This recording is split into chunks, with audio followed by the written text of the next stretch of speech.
Taylor here with Agras Drones. Today we're going to be doing a full live demonstration of the Agras T40. The Agras T40 is one of the most anticipated drones, spray drones, of the past several years. It brings a lot of advancements over its predecessors like the Agras T20 and T30. So we're going to show you just exactly how easy it is to set up and get started spraying and how that process works. Let's get to it. So to start with, we're going to take our remote, we're going to power it up, we're going to go ahead and map our field. If you don't have your field mapped, you can map it right here. You don't even have to have internet connection. Right now our network is disconnected. No Wi-Fi, no cell, no anything. Hit begin, and you can see it brings up our location. We're the blue dot right there. And if we zoom out, we can see we already actually have 3 fields mapped out. You can bring boundaries in through shape files. You can bring boundaries in by mapping them on this screen. You can create your own maps on the computer. You can map it with a mapping drone. You can map any number of ways. For us, we went ahead and did this in the office. So we're just going to click on the field we want. We're going to click use. And you can see we have our start point right there in green. We have our yellow lines, or our spray lines. That's where the drone is going to travel. We can edit all of this if we want to. We went ahead and actually edited all this in the office. That way when we got to the field, it was super simple to get started. We can change this, our flight direction, just by double tapping on the side of the field you want to fly parallel to. You can change your start point by clicking there, hitting confirm. Now we're going to start on that side of the field. This is all really easy to manipulate right in the field. So now all we do is we set our application rate, our flight speed, our route spacing, and our height above the crops or above the canopy. So the Agras T40 is a bit different than other drones where you can actually set templates for this. So right here we have a fungicide template. So click fungicide template, and it's going to change all of this to a preset template that we determined. 2 gallons per minute, 32.8 feet per second flight speed, 32 feet route spacing, and about 10 foot over the crop. And all of this is automatically adjusting your gallons per minute. So you just type in the gallons per acre that you want, and then your gallons per minute, your flow rate that the drone actually puts out, will be determined based on your flight speed and your route spacing, and then of course your gallons per acre. And then with the T40, if you wanted to change your droplet size, you can do that right here. It does have centrifugal or rotary nozzles on it, so we can just change our droplet sizes simply by just tapping which ones we want. But all of this is saved per template right there. That's it. That is our setup. That is as simple as it gets. We set up the map in the office, got to the field, hit our template. Let's go set up the drone now. So you can see we already have our generator going. We left it going on the way to the field to charge batteries from one field to the next.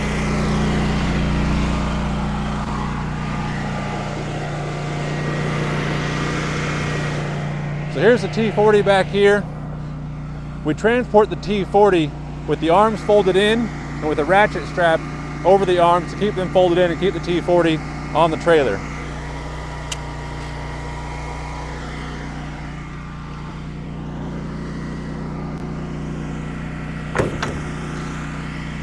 T40 uses a cam lock design on the arms right there. They fold them out, lock them in. We're gonna go ahead and power up this battery, let it boot up and find satellites, and then we're gonna go ahead and fold out our props.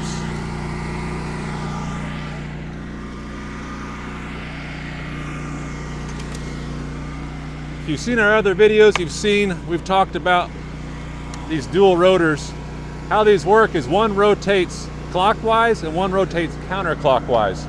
That way each arm is not only generating lift, but offsetting the torque for each arm. So no one motor is actually working harder than any other motor at any given time.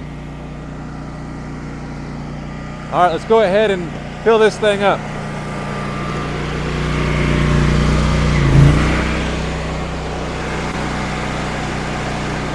So our pump we're using right now is a Pacer style 100 gallon per minute pump with a 3-horse motor. This is kind of a test pump here. We're not sure if we like it just yet. It does have a lot of flow, not 100 gallons per minute right now, but probably somewhere around maybe 20 or so. And you can also run this pump continuously all day long to recirculate your chemical, recirculate your product.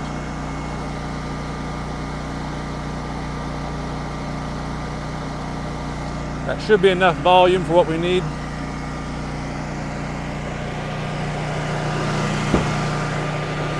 Now we're going to grab our remote. We're going to make sure that we have connection. So there you see the drone is connected. We have full bars to our drone.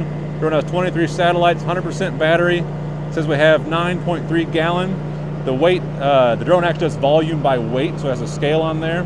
There's the location of our drone. We zoom in, there's our home point and our location.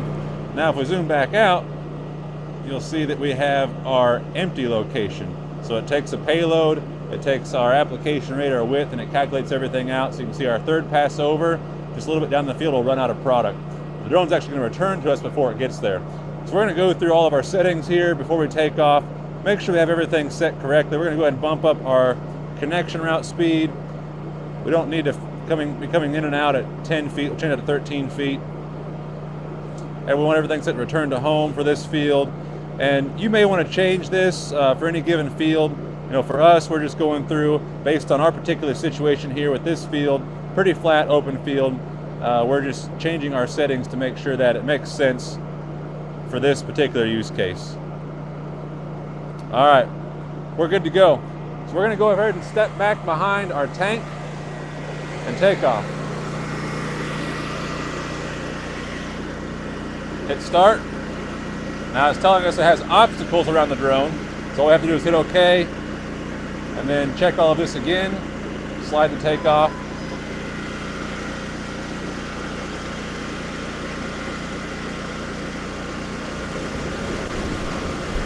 Takeoff and landings are very crucial to make sure you watch the drone. Make sure you have the controller at the ready just in case you need to manipulate the controls at all.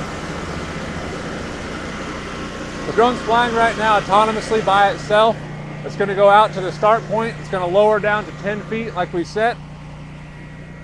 And it's going to start spraying. So this is all autonomous flight from whenever it goes out there to whenever it gets back. Now you can kind of see in the video the vortex that the T40 is creating. So when we say 32-foot swath, well, how do we achieve that 32-foot swath? We see every drone, every aero platform relies on what's called prop wash vortex. So it's actually a trailing vortex created by the rotors to circulate the air and actually push product out. You can see that perfectly right now with the T40. We've done several different tests with the T40. We're working with Agri University right now and some other universities to make sure that we have really good test results. And the T40 seems to have a max swath width of between 30 and 32 feet. Of course, this changes if you change your height, if you change your speed. That all affects your vortex, and of course your droplet sizes as well. So while the T40 is out here flying, we're going to go ahead and flip up our antennas, make sure we keep connection.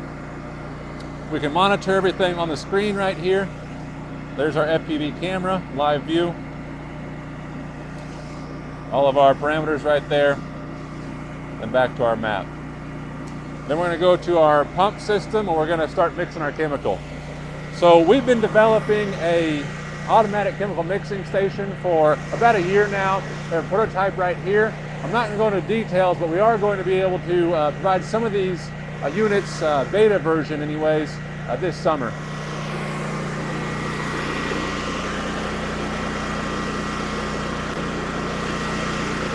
There you see our pumps are kicking on. We're mixing in our ingredients, mixing in our water, all into one tank.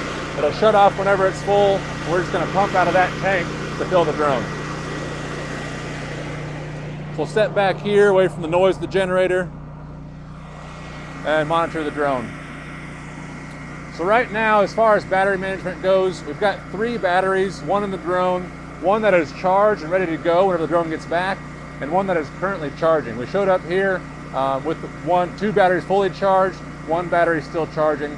So people ask, okay, what do we need as far as battery management and batteries and chargers for the T40? Well, it depends what you're doing.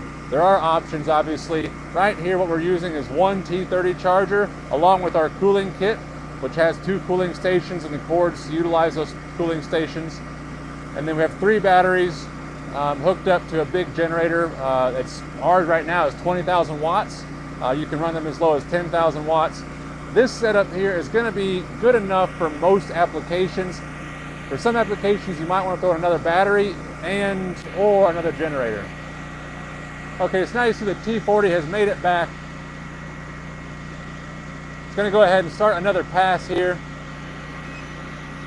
We're going to go ahead and bring it home right now. There you go, the T40 is going to stop right there, record that location, and return home to us. We're going to go ahead and get back here behind our pump and make sure we give it plenty of space to land. Whenever it gets back, it's going to hover over the start point. It's going to turn and face the direction that it took off from. Lower down to 10 feet. And it's going to ask us if we want to go ahead and land it ourselves or do auto landing. So I'm landing on a trailer. I always like to land it myself. I always like to make sure I point the refill towards me. I'm going to bring it down nice and slow. Just like that. So I did land that manually. You can land it automatically, have it land itself if you want. But on a trailer, I like to do it manually. So we're going to go ahead and drop that there.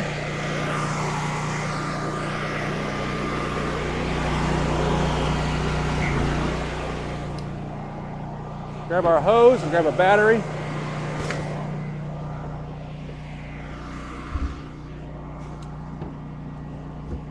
This is our fill-through cap that comes with all of our field ops kits, this cap right here. So I powered that battery off, pulled it out. We're going to plop that battery in, turn it back on. So this battery here, you can see we used about 40% in that flight. So that was a half-mile long down and back. We used about 8 gallons, covered about 4 acres. And use about 40% of that battery. So we could have left that battery in there and went another cycle, but in my opinion anyways, it's always best to go ahead and swap batteries every time, just in case something happens and you need to have a little bit more flight time. It's better to have more battery than not enough. We're going to plug this battery onto the charger. This charger is going to automatically switch over to the new battery whenever the other battery is done charging. So here we have our drone's already connected. All we have to do is hit right there. We're going to hit resume. We're going to hit OK. And then we're going to go ahead and back up again. Give the drone some space. Slide to take off. It's going to take back off and return to the green dot right there where it left off from.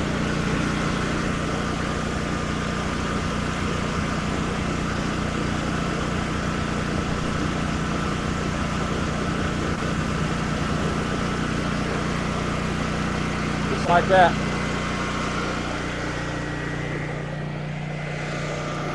Now I'm going to go over here, I'm going to turn on my recirculation. Now I've got product recirculating back into this tank. This keeps everything in suspension. Whenever you're managing your mixing system on your trailer, it's really important to make sure you have a way to agitate the product in your mix tank and keep the product in suspension. That's a big difference if you're used to spraying with, let's say, a John Deere, sprayer or any type of sprayer where you're doing a 10 gallon to 20 gallon per acre rate, and now you're using a drone at a 2 gallon per acre rate. Well, that's a lot higher concentration of chemical, and some don't stay in suspension as well as others. So having a well thought out system for chemical mixing, keeping chemical in suspension, and a good trailer setup just in general to transport the drone from one field to the next is a really good idea. So people ask about efficiency. Okay, you've got a drone with a 10 gallon tank, you're putting on 2 gallons per acre.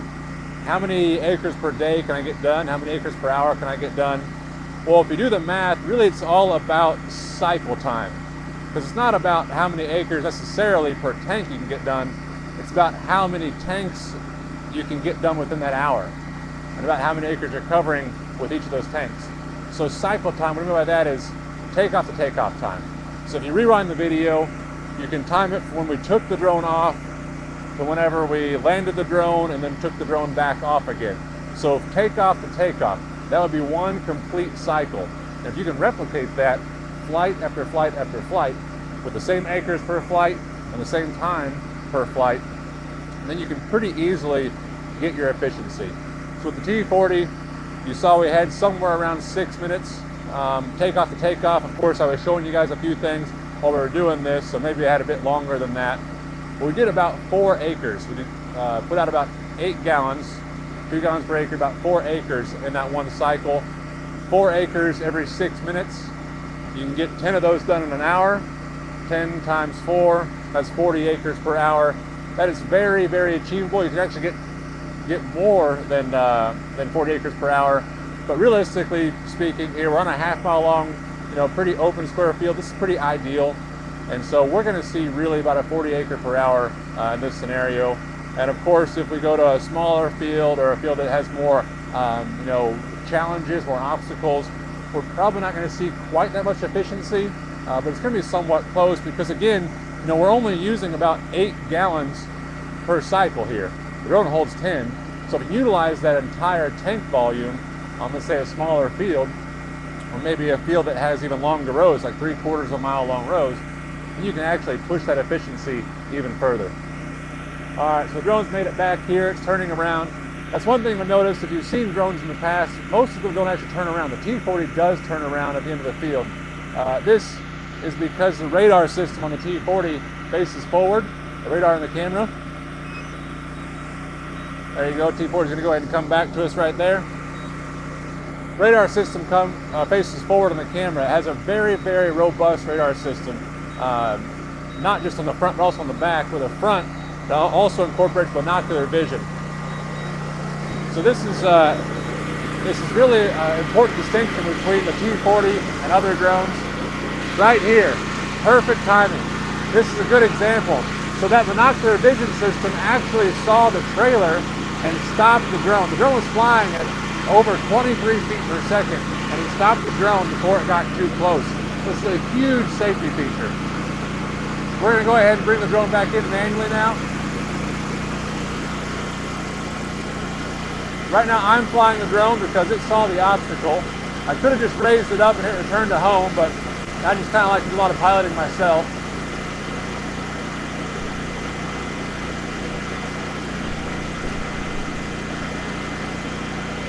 There we go. Time to repeat. So here, see, this is the battery that we plugged on this last time. That battery is almost done charging. We can actually pull it off right now and use it, but this battery is done charging. Right there you see we got, I guess I switched back to this battery this last time because it actually had more charge than that one did. So we're gonna go ahead and pull this battery off, grab our hose,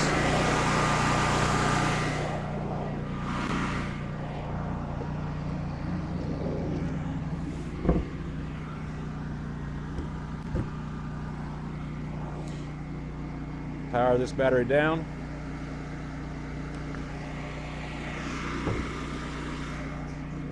So this is the same battery that we used the last time.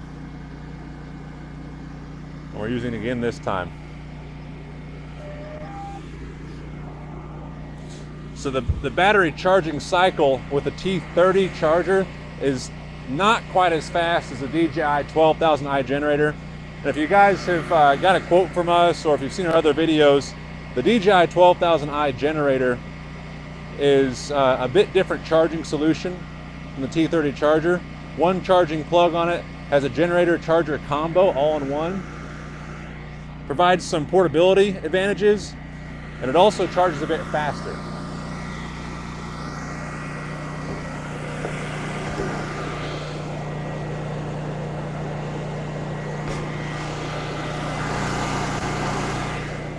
All right, so now we're gonna go ahead and take it out. And I'm gonna show you guys a few safety features and manual override features with the T40 during automated operation. So we'll get back here, I'll start it back up again. And again, all we do is hit resume, hit OK, slide the takeoff, and away it goes.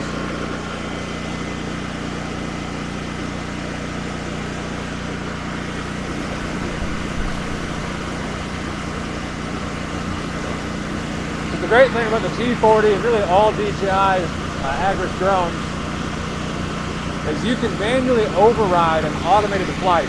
So automated flight, what I mean by that is I mean connection route. So what it's flying right now is a connection route. That's to the starting point. You can also manually override the spraying route. So that's once it starts spraying like it is now, I can manually override that. I can manually override the return to home. So let's say I don't want it to spray. I want it to come home. I want it to stop. I don't want it to run into a tree, whatever. All I have to do, push that left stick to the right, or that right stick to the left, and you see that it stopped right there. It has paused. It's not spraying anymore. It's just hovering. And I can fly it manually, just like that. I have taken over manual control. I can use my camera. I can spin it around. I can tilt my camera up and down to see whatever is around me. Let's say you had a tree in front of you. All you have to do is fly around that tree, turn it to the right, make sure there's no tree there anymore, pull up your map, and you see we've got our red point and our point 1, point 2. Red point is where it stops spraying, so I can make it go back there. I can make it go to point 1, or make it go to point 2, which is adjacent to point 1. So we're going to go to point 1, hit resume, and it's going to fly back to the same line that it left, just a bit further on down. Very useful if you forget to map an obstacle like a tree and you want it to start spraying again, only on the other side of that obstacle. There you see it spraying again.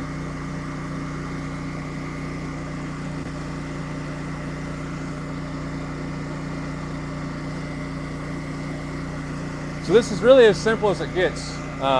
Once you have your fields mapped, your drone set up, your trailer set up, ready to go, then as far as the job consists of throughout the day, it's really just swapping batteries, filling tanks, and pressing takeoff. Some fields is a bit more challenging. If you have obstacles and power lines you got to fly under, this is where the manual override. So we fly under power lines all the time on the side of the field. We'll just use the sticks to fly under them manually, and then press go once we get into the field. This is something very unique to the DJI system, where you have a hybrid between automated control and manual control all in one device. And our range is awesome. I'm a half mile right now away from the drone, and I have perfect signal, 100% signal. So this is huge when it comes to safety. The manual override, the tremendous signal, the obstacle avoidance of the radar in the front of the drone not only improve performance, but improve operator safety. And whenever you're going flight after flight, tank after tank, all day long, you may get lazy, you may forget to do something. And having a system that doesn't let you take off in certain scenarios, doesn't let you do things in certain scenarios to keep you safe is huge, absolutely huge for operator safety. So that's really it, guys. Not much else to show. I mean, we can go into a lot more details about how you can change things, how you can change height. Like right now, I can push my height up on my stick right here, and there you go. The T40 is climbing. Now it's going back down to its radar height. I can change that right here. I can change my flow on the fly. If I want to jump up to 4 gallons per acre, if I want to slow my speed down, if I want to lower down, I can make this go 7 feet high instead of 10. There it's lowering down automatically. You can do a lot of really cool stuff, but I think for this video, that's pretty much it. If you guys have questions about anything else, any specifics on the T40 that I did not cover in this video, please reach out to us on Facebook, on our email, or give us a call. Thanks. We'll see you.